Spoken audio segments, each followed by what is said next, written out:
Hi friends, I am Professor Pawar SV from Sundaramai Manik Arsul Polytechnic Ahmednagar. Welcome back to Arsul Polytechnic YouTube channel. In the last session, we discussed the questions asked in USBT exam related to the direct and indirect speech, then conjunctions and prepositions and articles in winter 2018 exam.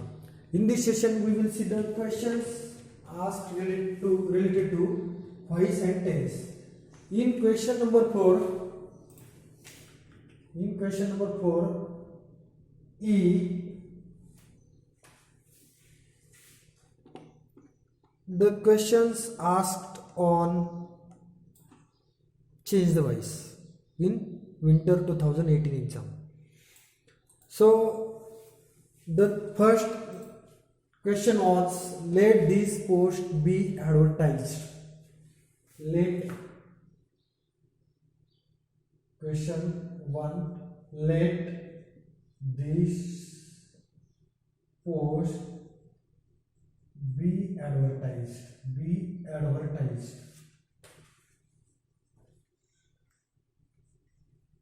Number second question asked, the guard refused the bribe. The guard refused the bribe. The guard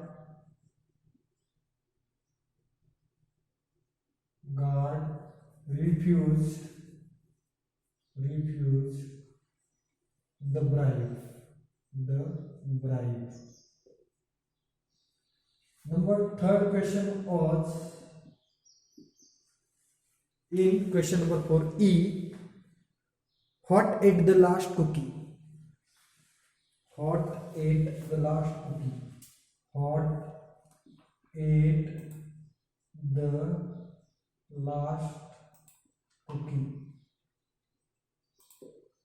Question mark. And last question was in question number 4, E, a road shows being performed by them. A road show was being. A road show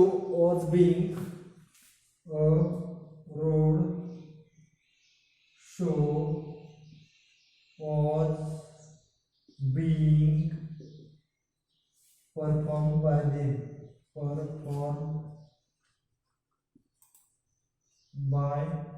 them. And question was, change the voice.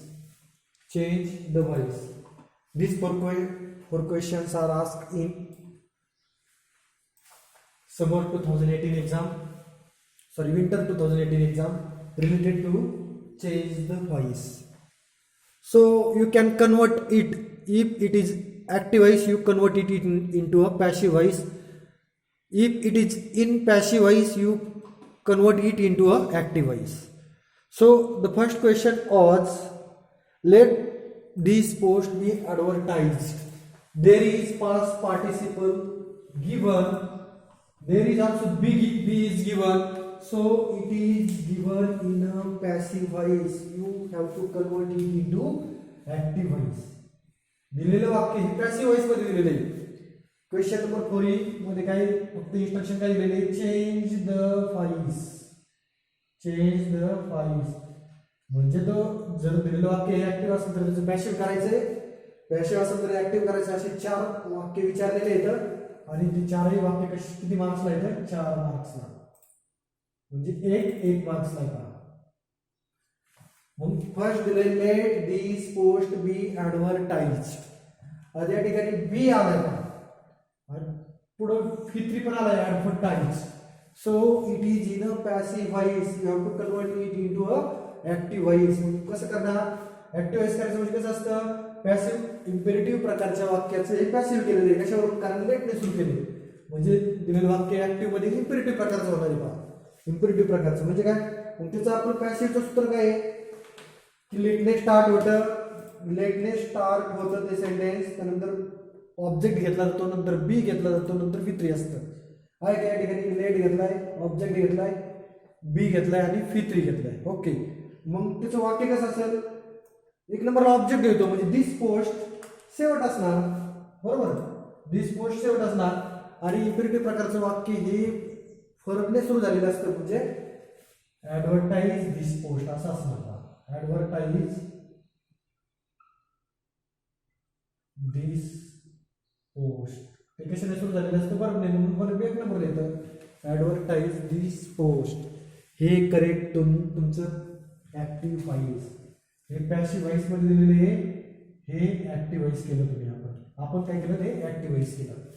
मग काय केलं आता याचं passive करतानाचं सूत्र काय आहे, एक नंबरला आपण लेट घेतो, घेतलंय का लेट क्वेश्चन मध्ये पहा आहे ना, त्यानंतर ऑब्जेक्ट घेतो, घेतलंय का ऑब्जेक्ट दिस पोस्ट इथं घेतलंय का, त्यानंतर बी घेतो आणि V3 घेतो, म्हणजे याचं पॅसिव्ह करतानाच आपण सूत्र शिकवताना लिहिलेले पहा, लेट प्लस ऑब्जेक्ट प्लस बी प्लस V3 आहे का त्या स्ट्रक्चरनुसार क्वेश्चन मध्ये आहे का त्या स्ट्रक्चरनुसार आहे. त्यानंतर दुसरा सेंटेन्स विचारलं होतं पहा, the guard refuse the bribe, आता या ठिकाणी पहा रिफ्यूज द गार्ड सब्जेक्ट आहे, आपण वाक्य ओळखताना कसं ओळखतोय सब्जेक्ट आहे, रिफ्यूज V2 आहे पहा, आणि द ब्राईब म्हणजे लाच म्हणतो त्याला मराठीमध्ये आपण, ते ऑब्जेक्ट आहे म्हणजे दिलेला व्हॉइस मध्ये V3 कोठेही नाही, म्हणून दिलेलं वाक्याचं स्ट्रक्चर कसं S plus V2 plus O आहे, म्हणून दिलेलं वाक्य हे ऍक्टिव्ह व्हॉइस मध्ये आहे का, ऍक्टिव्ह व्हॉइस मध्ये आहे, म्हणजे आपल्याला ते काय करावं लागेल, we have to convert it into a passive voice. मग कसं करणार पॅसिव्ह व्हॉइस मध्ये, पॅसिव्ह व्हॉइस मध्ये 8 ते 9 सूत्र दिलेले आहेत मी तुम्हाला, पण ते इम्पेरेटिव्ह प्रकारचं कसं असेल तर त्याचं सूत्र दिलं होतं मी. त्यानंतर जर वाक्य मॉडल ऑक्झिलरीज मध्ये असेल तर त्याचं सूत्र दिलं होतं मी शिकवताना दिले, किंवा जर ते वाक्य आपण टेन्स फॉर्म मध्ये असेल कोणत्या तर त्याचं कसं करतात ते पण सांगितलं होतं. आता या ठिकाणी पण टेन्स फॉर्म मध्ये वाक्य yes plus V2 plus O, म्हणजे या ठिकाणी दिलेला टेन्स हा सिंपल पास्ट टेन्स आहे का, कोणता टेन्स आहे, सिंपल पास्ट टेन्स. ओके, मग सिंपल पास्ट टेन्स मध्ये दिलेल्या वाक्याचं पॅसिव्ह व्हॉइस करताना आपण काय करतो तर फक्त टू बी घेतो, बाकी सूत्र सेम आहे तसंच यूज करतो आपण, म्हणजे पॅसिव्ह करताना कसं ऑब्जेक्ट एक नंबर घेतो, ऑब्जेक्ट नुसार आपण टू बी घेतो पहा. मग आता या ठिकाणी सिंपल पास्ट मध्ये वाक्य म्हणजे टू बी कोणता घ्यावा लागेल, वॉच किंवा वेअर पैकी आपल्याला पास्टचे टू बी यूज करावं लागतील ना, वॉच किंवा वेअर पैकी अकॉर्डिंग टू द ऑब्जेक्ट तुम्ही टू बी घ्या. त्यानंतर V3 बाय आणि object in case of the subject, बाकीचे जे सेम सूत्र आहे तेच आपण या ठिकाणी वापरतो. म्हणजे एक नंबरला ऑब्जेक्ट घेतलं पण काय येणार, ऑब्जेक्ट कोणतं या वाक्यामध्ये आयडेंटिफाय केला आपण द ब्राईड, द ब्राईड एक नंबरला येणार हा ना. आता ब्राईड हे एक वचन असल्यामुळे वॉच किंवा वेअर याच्यापैकी कोणतं टू बी येईल, वॉच काय येईल, कारण हे वाक्य पास्ट टेन्स मध्ये दिले म्हणून पास्टच टू बी आपण यूज करावं लागणार. इथं फक्त रिफ्यूज असतं तर मग वाक्य काय कोणत्या टेन्स मध्ये आलं असतं, प्रेझेंट टेन्स मध्ये आलं असतं, सिंपल प्रेझेंट टेन्स मध्ये, बरोबर आहे. मग या ठिकाणी आपल्याला इज यूज करावं लागलं असतं, समजतंय, म्हणजे टू बी त्या काळावरून आपण यूज करतो, दिलेल्या काळावरून टू बी यूज करतो, म्हणजे काय द ब्राईड वॉज. आता मग V3 करायचा, मग या ठिकाणी दिलेलं वर्क कोणतं आहे, रिफ्यूज, याचं V3 रिफ्यूजच असतं, REFUSED रिफ्यूज.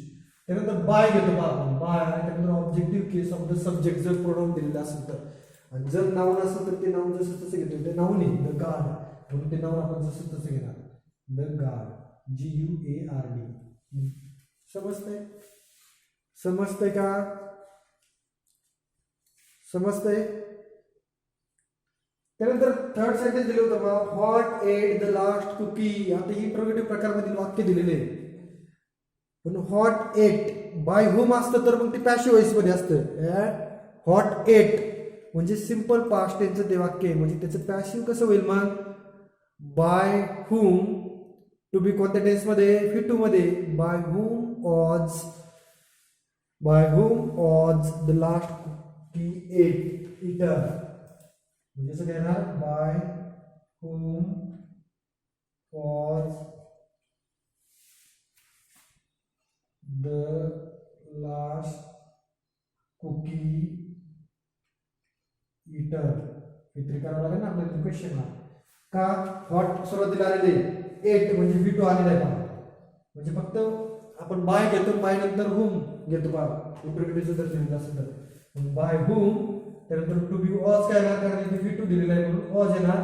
द लास्ट 2 की आणि 8 चा आपण काय करतो इटन क्वेश्चनला. त्यानंतर लास्ट सेंटेन्स दिलं road show was being perform bye them. आता ठिकाणी पहा परफॉर्म्ड बाय पण आला आहे आणि द्वितीय विभक्ती पण आली, म्हणजे हे दिलेलं वाक्य हे पॅसिव्ह व्हॉइस मध्ये येतं. मग त्याचे ऍक्टिव्ह करायचं तर इथं ऑज आलेलं आहे, ऑज आणि बीइंग आलं. मग ती कोणत्या टेन्स मध्ये ऍक्टिव्ह व्हॉइस असेल रे?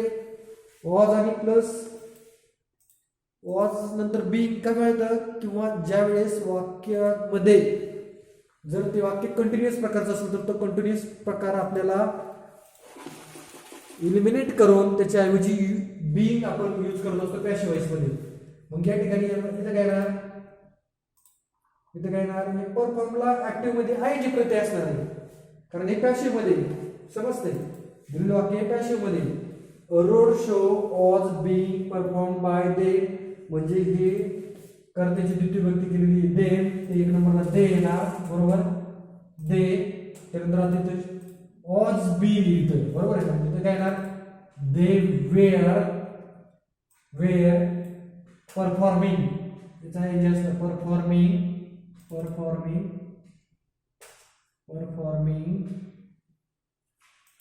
they were performing a road show. झालं ऍक्टिव्हिटीज. आता त्याचं पॅसिव्ह करायचं म्हणजे काय करतो आपण, एक नंबरला ऑब्जेक्ट येतो का रोड शो घेतलंय का क्वेश्चन मध्ये का रोड शो. मग त्या वाक्याच्या नुसार प्रकारानुसार आपण ऑज पैकी घेतो. रोड शो एकच आहे म्हणून ऑज घेतलं, आलंय या ठिकाणी ऑज आलंय. त्यानंतर आता परफॉर्मिंग या ठिकाणी याचा ते परफॉर्मचं V3 करायचं असतं आपल्याला, म्हणून तो आयची कुठेतरी यूज करायचं असतो म्हणून बीइंग यूज करतो आपण. आहे का बीइंग आहे. त्यानंतर परफॉर्मचा V3 केला, त्यानंतर बाय आणि देची द्वितीय विभक्ती केली इकडं. बाय तर दे होता, इथं देन केली का केली. अशा प्रकारे पॅसिव्हचं असे 4 सेंटेन्स विचारले होते. त्याचं आपण काय केलं, ऍक्टिव्ह दिलेलं असेल तर पॅसिव्ह केलं, पॅसिव्ह दिलेलं असेल तर ऍक्टिव्ह केला आपण. ओके. त्यानंतर नेक्स्ट पहा, नेक्स्ट काय विचारलं होतं म्हणजे क्वेश्चन नंबर 4E मध्ये आता आपण काय पाहिलं, चेंज द व्हॉइस पाहिलं बरोबर आहे. त्यानंतर नेक्स्ट पहा आपण डायरेक्ट इनडायरेक्ट स्पीच आणि प्रिपोजिशन कंजंक्शन आर्टिकल्स हे आपण लास्ट सेशनलाच पाहिले. कोणते क्वेश्चन्स विंटर 2018 ला आज की विचारलेले होते. आता मग त्यानंतर व्हर्ब फॉर्म राहिला आपला. व्हर्ब फॉर्मचे कोणते विचारले होते ते आपण पाहूया. आता पहा व्हर्ब फॉर्मचे कोणते विचारले होते पहा, related to verb form in question number 6C मध्ये विचारलेले पहा. इन क्वेश्चन नंबर 6C कोणते विचारले होते,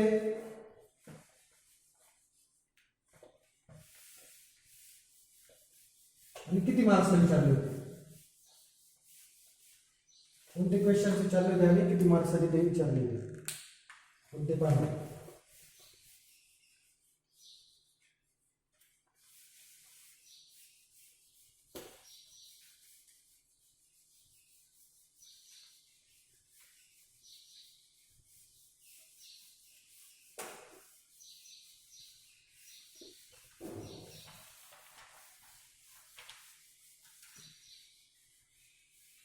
In question number 6C.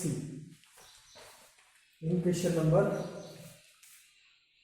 6C. पहा काय विचारलं होतं पहा, इन्स्ट्रक्शन्स काय दिले होतं क्वेश्चन नंबर 6C मध्ये. मेरी ब्रॅकेटमध्ये watch television now as C ब्रॅकेटमध्ये परत complete her work. Rewrite the sentence using correct form of the verbs given in the bracket. असं क्वेश्चन विचारला होता. 6C टोटल 6 मार्क्ससाठी विचारलं होतं. त्याच्यामध्ये काय काय विचारलं होतं सांगतो मी. पहा क्वेश्चन विचारला होता मेरी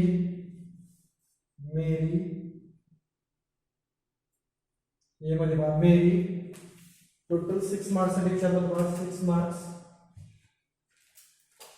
साठी क्वेश्चन 6C होता. मेरी ब्रॅकेटमध्ये ऑच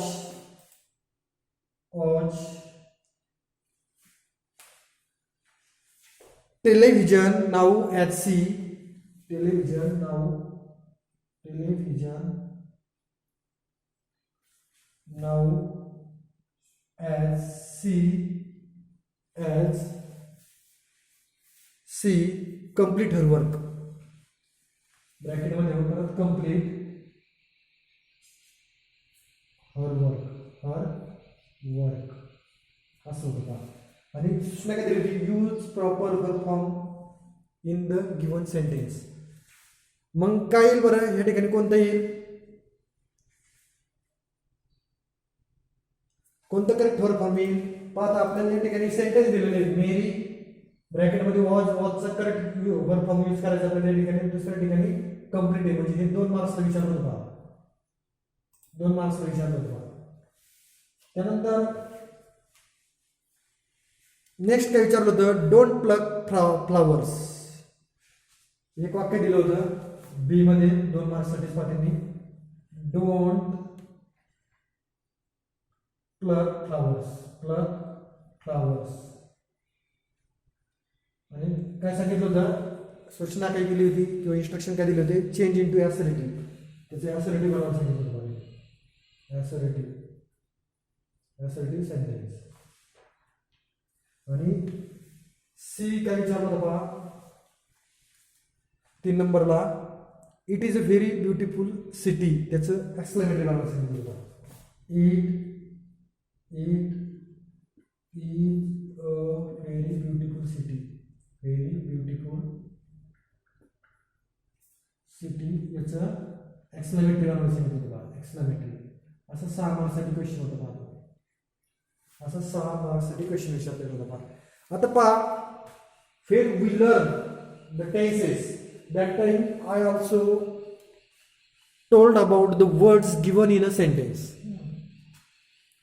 Some words, for example, if there is since word given in the sentence, in that case there would be a present perfect continuous tense. I also told if there is yesterday is given, there is always simple past tense. If there is recently, I told that time there is always simple past tense. If there is now, the word now, there is a present continuous tense. आता पहा या ठिकाणी now शब्द आलेला आहे, म्हणजे ज्या वाक्यात नाव आलाय तिथं कंटिन्युअस टेन्स असणार का, समजतंय का. नाऊचा अर्थच काय होतो, आत्ता होतो, बरोबर आहे. म्हणजे त्या ठिकाणी कंटिन्युअस टेन्स असणार आहे आणि ती क्रिया चालू असणार आहे, म्हणजे त्याच्यानंतर येणारी क्रिया ही कंप्लीट झालेली असणार आहे का. या ठिकाणी काय आले, मेरी ब्रॅकेटमध्ये वॉच टेलिव्हिजन नाऊ, इथपर्यंत पहिलं वाक्य का. म्हणजे काय, मेरी काय करते आत्ता काय करते ती, वॉचिंग टेलिव्हिजन. म्हणजे इथं काय करणार, मेरी इज वॉचिंग. करेक्ट परफॉर्म काय करणार, मेरी इज वॉचिंग. झाला करेक्ट परफॉर्म वॉचचा. कशावर ओळखला आपण, तर नाव आला या ठिकाणी, म्हणजे ती क्रिया चालू असते. नाव आलाय मग ती क्रिया चालू असते, म्हणून आपण मेरी इज वॉचिंग टेलिव्हिजन नाऊ. आणि ॲज, आता ॲज आला या ठिकाणी म्हणजे पुढची क्रिया कंप्लीट झालेली असणार आहे. She has completed her work, as she has completed her work. हे करेक्ट वर्क फॉर्म होतो पहा, म्हणजे हॅज कंप्लीटेड आणि इज वॉचिंग हे तुम्हाला वर्क फॉर्म त्या ठिकाणी यूज करायचे होते किंवा आपल्याला त्या ठिकाणी यूज करायचे होते. त्यानंतर नेक्स्ट विचारलेले पहा, don't pluck flowers, make it assertive sentence. 2 मार्क्ससाठी विचारले पहा. मग काय ना, डोंट प्लक फ्लावर्स म्हणजे काय रे, दिलेलं वाक्य हे इम्पेरेटिव्ह सेंटेन्स मध्ये दिलेलं आहे आणि त्याचं आपल्याला ॲसर्टिव्ह सेंटेन्स करायचं आहे. मग मी टाइप्स ऑफ सेंटेन्स आपण लर्न करत असताना मी त्यावेळी सांगितलं होतं, how we can identify the types of sentence. If there is sentence started with verb, it is imperative sentence.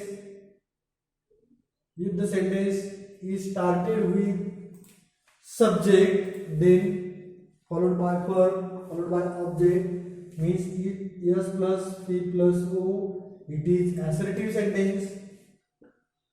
If there is given question mark in that sentence, interrogative sentence. ज्या वाक्यामध्ये question mark असतो ते कोणतं, interrogative sentence. आणि ज्या वाक्यामध्ये exclamation mark असतो ते एक्सक्लेमेटरी सेंटेन्स. हे तुम्हाला आपण ज्यावेळेस टॉपिक तो लर्न करतो त्यावेळेस सांगितलं होतं मी. म्हणजे या ठिकाणी पहा, डोंट प्लग फ्लावर्स हे कुणी डोळे दाखवून सांगेल की दिलेलं वाक्य इम्पेरेटिव्ह मध्ये आहे, इम्पेरेटिव्ह मध्ये आहे. त्याचं ॲसर्टिव्ह कसं करणार, ॲसर्टिव्ह तुम्हाला त्याचं पॅसिव्हाइज करूनच करावं लागेल. म्हणजे काय, ऑब्जेक्ट एक नंबरला घ्यावं लागेल. म्हणजे इम्पेरेटिव्ह मध्ये ज्यावेळेस सब्जेक्ट आपण ऑब्जेक्ट देत नाही म्हणजे त्या ठिकाणी ऑब्जेक्ट ग्राह्य धरलेलं असतं. फॉर एक्झाम्पल मी जर एखादं वाक्य बोललो, open the door, open the door, open verb आला, डोअर ऑब्जेक्ट आला. ऑब्जेक्ट कुठे आहे, त्यानंतर सब्जेक्ट कुठे आहे त्या वाक्यामध्ये, सब्जेक्ट हा मी असतो कारण मी समोरच्याला सांगत असतो. म्हणजे ऑब्जेक्ट सुद्धा यू सुद्धा ग्राह्य त्या ठिकाणी असतो पहा. आणि डोंट प्लग फ्लावर्स याचं ॲसर्टिव्ह सेंटेन्स करायचं म्हणजे काय, तुम्हाला करावं लागेल, यू काय केलेलं आहे, ऑर्डर दिलेली, you are order not to plug flower, you are order not to plug flowers. झालं assertive. You are order not to plug flowers. आता डू घेतला होता आपण म्हणू, या ठिकाणी पण डू यायला पाहिजे होता.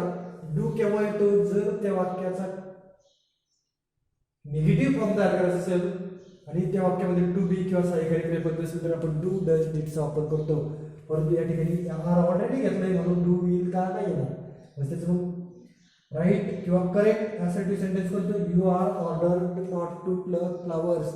आपण या ठिकाणी ऑर्डरच का घेतलं, कारण तो ऑर्डर केलेली, डोंट प्लग फ्लावर्स म्हणून. त्यानंतर पुढचं विचारलं तुम्हाला 2 मार्क्ससाठी, it is a very beautiful city. Exclamatory sentence बनवून सांगितलं होतं पहा, एक्सक्लेमेटरी सेंटेन्स बनवून सांगितलं होतं पहा. मग काय सांग, एक्सक्लेमेटरी सेंटेन्स कसं बनवतो आपण, एक्सक्लेमेशन मार्क आला पाहिजे त्याच्यामध्ये पहा. आणि हे वाक्य दिलेलं कोणत्या टाइप्स मध्ये दिले किंवा कोणत्या वाक्याच्या प्रकारात मोडतं, इट सब्जेक्ट आहे, इज वर्ब आहे आणि व्हेरी ब्युटिफुल आपण कन्सिडर करू as object. So it is in assertive sentence. Assertive sentence म्हणून त्याचं एक्सक्लेमेटरी सेंटेन्स करताना खूप सोपी पद्धत आहे. जर वाक्यामध्ये अ असेल तर व्हॉट घ्यायचं आणि अच्या पुढचं वाक्य असहित लिहून टाकायचं. म्हणजे ते काय, what a very beautiful city, very beautiful city, city. आणि वाक्याच्या सुरुवातीचा भाग घ्यायचा जो आपण घेतलेला नसतो तो, इट इज आणि एक्सक्लेमेशन मार्क देऊन टाकायचं. झालं, what a very beautiful city it is. पहा काय सांगितलं मी, जर दिलेल्या ॲसर्टिव्ह सेंटेन्स मध्ये असेल, अ दिलेलं असेल तर व्हॉट घ्यायचं, अ दिलेलं असेल तर हाऊ घ्यायचं, त्यानंतर अ दिलेलं असेल तर असहित त्याचे पुढचं वाक्य घेऊन टाकायचं आणि नंतर वाक्याच्या सुरुवातीचं घ्यायचं आणि एक्सक्लेमेटरी सेंटेन्स लिहून टाकायचं. अशा प्रकारचे क्वेश्चन्स विचारले होते पहा, ते आपण या सेशनला सॉल्व्ह केले. इन विंटर 2018 मध्ये अप्लाइड ग्रामर्सवरती विचारलेले. तर अशा प्रकारे आपण हा सेशन याच ठिकाणी एंड करूया. Thank you very much.